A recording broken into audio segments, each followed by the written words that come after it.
আসসালামু আলাইকুম ওয়া রাহমাতুল্লাহি ওয়া বারাকাতুহু।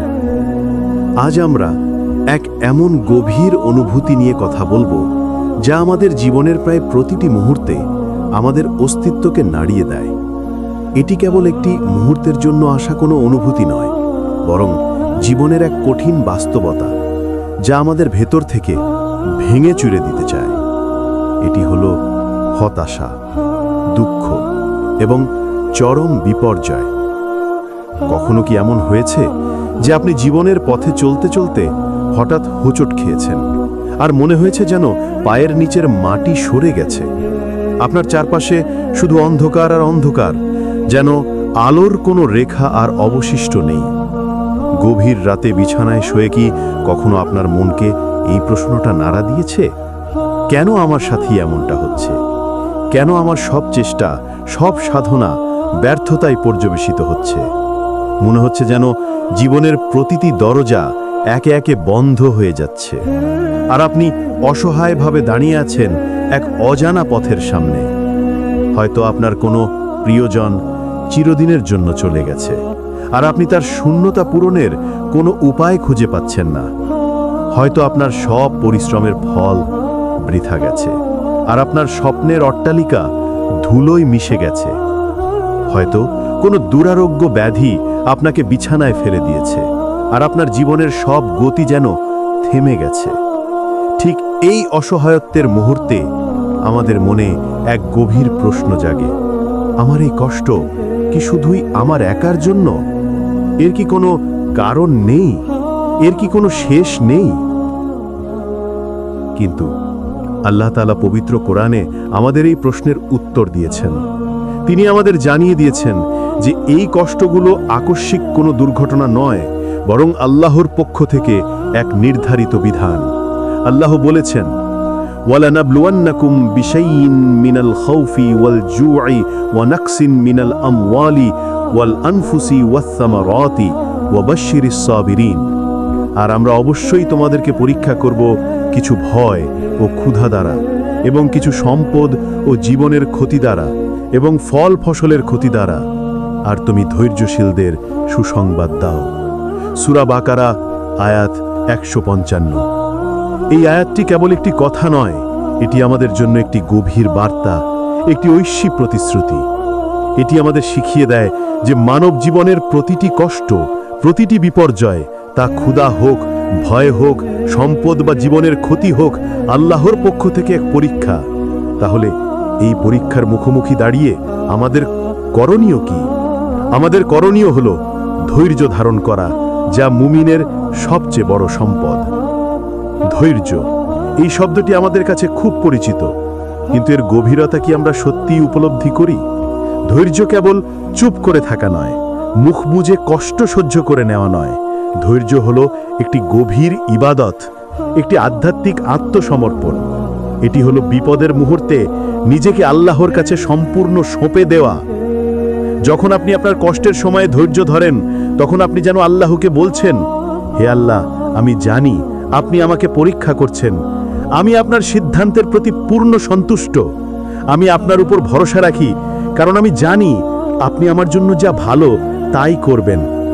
রাসূলুল্লাহ সাল্লাল্লাহু আলাইহি ওয়াসাল্লাম বলেছেন, মুমিনের অবস্থা বড়ই চমৎকার, তার সবকিছুই কল্যাণকর। যদি সে সুখ পায় এবং আল্লাহর শুকরিয়া আদায় করে, তবে তা তার জন্য কল্যাণকর। আর যদি সে দুঃখ পায় এবং ধৈর্য ধারণ করে, তবে তাও তার জন্য কল্যাণকর। সহিহ মুসলিম হাদিস নম্বর 2999। এই হাদিস কি আমাদের জীবনের দুটি দিক তুলে ধরে। একটি হলো সুখের সময় শুকরিয়া আদায় করা, আরেকটি হলো দুঃখের সময় ধৈর্য ধারণ করা। দুটোই ইবাদত, কিন্তু দুঃখের সময় ধৈর্য ধারণ করা, এটি আমাদের জন্য অনেক বেশি কঠিন। কারণ সুখের সময় শুকরিয়া আদায় করা আমাদের জন্য সহজ, কিন্তু যখন জীবনে ঝড় আসে, যখন সব কিছু ভেঙে পড়ে, তখন ধৈর্য ধারণ করাটা যেন একটি পাহাড়ের মতো কঠিন কাজ। কিন্তু মনে রাখবেন, এই কঠিন কাজটি আপনাকে আল্লাহর আরও কাছে নিয়ে যাবে। কষ্টের প্রতিটি ফোঁটা চোখের জল, প্রতিটি নীরব দীর্ঘশ্বাস, প্রতিটি যন্ত্রণার মুহূর্ত যদি আপনি আল্লাহর জন্য ধৈর্য ধারণ করেন, আল্লাহ সেগুলোকে আপনার গুনাহ মাফের কারণ বানিয়ে দেবেন। আল্লাহ তাআলা বলেছেন, ইন্নামা ইউওয়াফফাস সাবিরুনা আজরাহুম বিগাইরি হিসাবিন।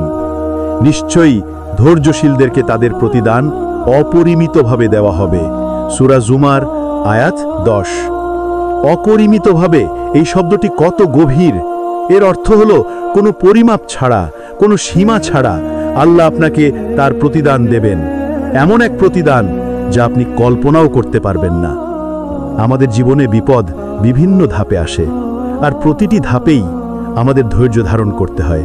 প্রথমত সেই কঠিন মুহূর্ত যখন আঘাতটা প্রথম আসে, এটি হলো সেই মুহূর্ত যখন আপনি প্রথমবার কোনো খারাপ খবর শোনেন, যখন আপনার কানে আসে যে আপনি আপনার প্রিয়জনকে হারিয়েছেন, যখন আপনি জানতে পারেন যে আপনার ব্যবসা বন্ধ হয়ে গেছে, যখন আপনার ডাক্তার বলে যে আপনি একটি মারাত্মক রোগে আক্রান্ত। এই প্রথম আঘাতের মুহূর্তটি মানুষের মনকে ভেঙে চুড়ে দেয়। এই মুহূর্তে মানুষ স্বাভাবিকভাবেই কান্না করে, হতাশ হয়, কিন্তু ইসলাম আমাদের শিক্ষা দিয়েছে যে এই প্রথম আঘাতের মুহূর্তে ধৈর্য ধারণ করাই আসল ধৈর্য। রাসূলুল্লাহ সাল্লাল্লাহু আলাইহি ওয়াসাল্লাম বলেছেন, আসল ধৈর্য হলো প্রথম আঘাতে। এর মানে হলো যখন আপনি প্রথমবার কোনো বিপর্যয়ের মুখোমুখি হন, যখন আপনার মন চায় ভেঙে পড়তে, তখন নিজেকে আল্লাহর কাছে সমর্পণ করা, এটিই হলো শ্রেষ্ঠ ধৈর্য। এরপর আসে দীর্ঘমেয়াদী কষ্ট। বিপদ কেবল এক মুহূর্তের জন্য আসে না, এটি দীর্ঘস্থায়ীও হতে পারে। বছরের পর বছর অসুস্থতা, আর্থিক সংকট যা দীর্ঘদিন ধরে চলছে, পারিবারিক সমস্যা যা সমাধান হচ্ছে না। এই দীর্ঘমেয়াদী কষ্টগুলো আমাদের ধৈর্যকে বারবার পরীক্ষা করে। এই সময়ে আমাদের মনে শয়তানের কুমন্ত্রণা আসতে পারে, আর কত ধৈর্য ধরব, আল্লাহ কি আমার কষ্ট দেখছেন না? কিন্তু মনে রাখবেন, এই দীর্ঘমেয়াদী কষ্টগুলোই আপনার জন্য আল্লাহ রহমতের দরজা খুলে দিতে পারে। রাসূলুল্লাহ সাল্লাল্লাহু আলাইহি ওয়াসাল্লাম বলেছেন, মুসলিমকে যে ক্লান্তি, রোগ, উদ্বেগ, দুঃখ, কষ্ট ও পেরেশানি স্পর্শ করে, এমনকি যে কাঁটা তার শরীরে ফোটে, তার বিনিময়ে আল্লাহ তার পাপসমূহ ক্ষমা করে দেন।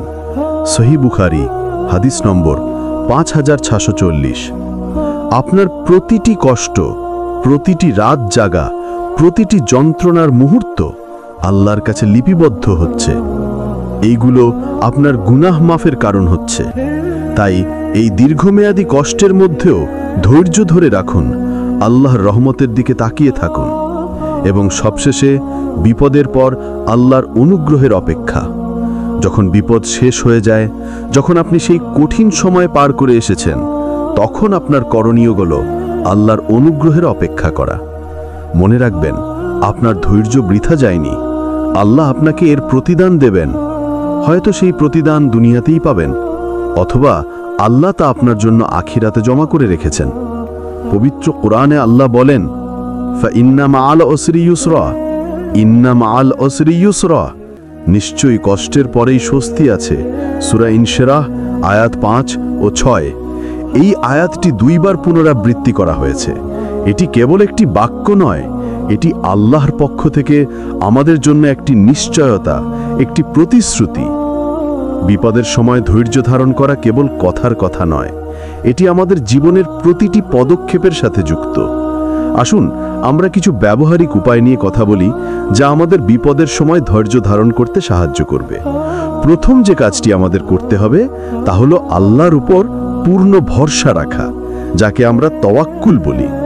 আমাদের সবচেয়ে বড় শক্তি হলো তাওয়াক্কুল, আল্লাহর উপর ভরসা। মনে রাখবেন, বিপদ আপনার কাছে এসেছে আল্লাহর অনুমতিতে, আর তা দূরও হবে আল্লাহর ইচ্ছায়। যখন আপনি আল্লাহর উপর পূর্ণ ভরসা রাখবেন, তখন আপনার মন শান্ত হবে। আপনি জানবেন যে আপনার জন্য যা ভালো তাই হবে। আল্লাহ তাআলা বলেছেন, ওয়ামান ইয়াতাওয়াক্কাল আলাল্লাহি ফাহুয়া হাসবুহ, আর যে আল্লাহর উপর ভরসা করে তিনি তার জন্য যথেষ্ট। সূরা তালাক আয়াত 3। এরপর সালাত এবং দুয়ার মাধ্যমে সাহায্য প্রার্থনা করুন। সালাত হলো মুমিনের জন্য সবচেয়ে বড় আশ্রয়। যখন আপনার মন ভেঙে যাবে, যখন আপনি কোনো পথ খুঁজে পাবেন না, তখন জায়নামাজে দাঁড়িয়ে যান, আল্লাহর কাছে সাহায্য চান। আপনার সব দুঃখ, সব কষ্ট আল্লাহর কাছে তুলে ধরুন। আল্লাহ তাআলা বলেছেন, ইয়া আইয়ুহাল্লাযীনা আমানুস্তাঈনু বিস-সাবরি ওয়াস-সালাতি ইন্নাল্লাহা মা'আস-সাবিরিন। হে মুমিনগণ, তোমরা ধৈর্য এবং সালাতের মাধ্যমে সাহায্য প্রার্থনা করো, নিশ্চয় আল্লাহ ধৈর্যশীলদের সঙ্গে আছেন। সূরা বাকারা আয়াত 153। এছাড়াও অতীতের বিপদের কথা স্মরণ করুন। কখনো কি এমন হয়েছে যে আপনি একটা কঠিন সময় পার করে এসেছেন? হয়তো একটা বড় পরীক্ষা, একটা বড় সমস্যা যা আপনি একসময় অসম্ভব মনে করতেন, কিন্তু আল্লাহর রহমতে আপনি তা পার করে এসেছেন। সেই সময়গুলোর কথা স্মরণ করুন। যদি আপনি তখন আল্লাহর রহমতে সেই বিপদ পার করতে পারেন, তাহলে এখন কেন পারবেন না? আর আখিরাতের পুরস্কারের কথা কখনো ভুলবেন না। এই দুনিয়া ক্ষণস্থায়ী আর আখিরাত চিরস্থায়ী। আমাদের এই দুনিয়ার কষ্টগুলো আখিরাতের অনন্ত জীবনের তুলনায় কিছুই নয়। যদি আপনি আল্লাহর জন্য এই দুনিয়ায় ধৈর্য ধারণ করেন, তাহলে আল্লাহ আপনাকে এমন প্রতিদান দেবেন যা আপনি কল্পনাও করতে পারবেন না। নবী সাল্লাল্লাহু আলাইহি ওয়াসাল্লাম বলেছেন, কিয়ামতের দিন এমন একজন ব্যক্তিকে আনা হবে যে দুনিয়াতে সবচেয়ে বেশি সুখী ছিল। তাকে মাত্র এক মুহূর্তের জন্য জাহান্নামে ডুবিয়ে আবার বের করে আনা হবে। এরপর তাকে জিজ্ঞাসা করা হবে, তুমি কি কখনো কোনো সুখ দেখেছিলে? সে বলবে, না হে আমার প্রতিপালক, আমি কোনো সুখ দেখিনি। সহিহ মুসলিম হাদিস নাম্বার 2877। আবার এমন একজন ব্যক্তিকে আনা হবে যে দুনিয়াতে সবচেয়ে বেশি কষ্ট পেয়েছিল। তাকে এক মুহূর্তের জন্য জান্নাতে প্রবেশ করানো হবে। এরপর তাকে জিজ্ঞাসা করা হবে, তুমি কি কখনো কোনো কষ্ট দেখেছিলে? সে বলবে, না হে আমার প্রতিপালক, আমি কোনো কষ্ট দেখিনি। সহিহ মুসলিম হাদিস নাম্বার 2877। এই হাদিসটি আমাদের মনে করিয়ে দেয় যে এই দুনিয়ার সব কষ্ট জান্নাতের এক মুহূর্তের আনন্দের কাছে তুচ্ছ। বিপদ কেন আসে? এর পেছনে আল্লাহর কি প্রজ্ঞা লুকিয়ে আছে? এটি একটি গভীর প্রশ্ন। বিপদ আমাদের কাছে আসে কয়েকটি কারণে। একটি কারণ হলো গুনাহ মাফের জন্য। বিপদ আমাদের গুনাহগুলো ঝেড়ে ফেলার জন্য আসে। যখন আমাদের কোনো কষ্ট হয়, তখন আমাদের গুনাহগুলো গাছের পাতার মতো ঝরে পড়ে। আরেকটি কারণ হলো ঈমানের পরীক্ষার জন্য। বিপদ আমাদের ঈমানের গভীরতা পরীক্ষা করার জন্য আসে। একজন মুমিন বিপদের সময় আল্লাহর উপর কতটা ভরসা রাখে, সেটাই হলো আসল পরীক্ষা। এছাড়াও মর্যাদা বৃদ্ধির জন্যও বিপদ আসে। যদি আপনি বিপদে ধৈর্য ধারণ করেন, আল্লাহ আপনার মর্যাদা বাড়িয়ে দেবেন। এবং সবশেষে আল্লাহর দিকে ফিরে আসার জন্য। বিপদ আমাদের জন্য একটা ধাক্কা, যা আমাদের আল্লাহর দিকে ফিরে আসতে সাহায্য করে। যখন আমাদের জীবনে সবকিছু ঠিকঠাক চলে, তখন আমরা অনেক সময় আল্লাহকে ভুলে যাই। কিন্তু যখন বিপদ আসে, তখন আমরা আল্লাহর কাছে ফিরে যাই। সবশেষে বন্ধুরা, মনে রাখবেন, আল্লাহ আমাদেরকে তার সাধ্যের বাইরে কোনো বোঝা চাপিয়ে দেন না। আপনার জীবনের প্রতিটি বিপদ, তা যত বড়ই হোক না কেন, তা আপনার সহ্য ক্ষমতার মধ্যে। আল্লাহ তাআলা বলেছেন, লা ইউকাল্লিফুল্লাহু নাফসান ইল্লা উসআহা। আল্লাহ কাউকে তার সাধ্যের অতিরিক্ত কিছু চাপিয়ে দেন না। বিপদের মুহূর্তে ভেঙে পড়বেন না, হতাশ হবেন না। আল্লাহর উপর ভরসা রাখুন, ধৈর্য ধারণ করুন এবং আল্লাহর কাছে দোয়া করতে থাকুন। মনে রাখবেন, আপনার প্রতিটি কষ্টের পর একটি নতুন সকাল অপেক্ষা করছে। ইনশাআল্লাহ, আল্লাহ আমাদের সবাইকে বিপদে ধৈর্য ধারণ করার তৌফিক দিন। আজকের এই কথাগুলো যদি আপনার মনে সামান্যতম আশার আলো জ্বালাতে পারে, তাহলে একটি লাইক দিন এবং কমেন্ট করে আমাদের জানান।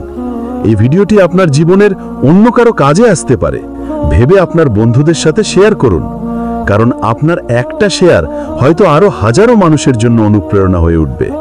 যদি আপনি ফেসবুক থেকে দেখে থাকেন, তাহলে ফলো করে আমাদের পাশেই থাকুন। আর যদি ইউটিউব থেকে দেখে থাকেন, তাহলে একটি লাইক দিন এবং সাবস্ক্রাইব করে আমাদের সাথেই থাকুন। মনে রাখবেন, আপনার জীবন বদলে দেওয়ার শক্তি আপনার নিজের মধ্যেই আছে। আমাদের পাশে থাকার জন্য ধন্যবাদ। আল্লাহ হাফেজ।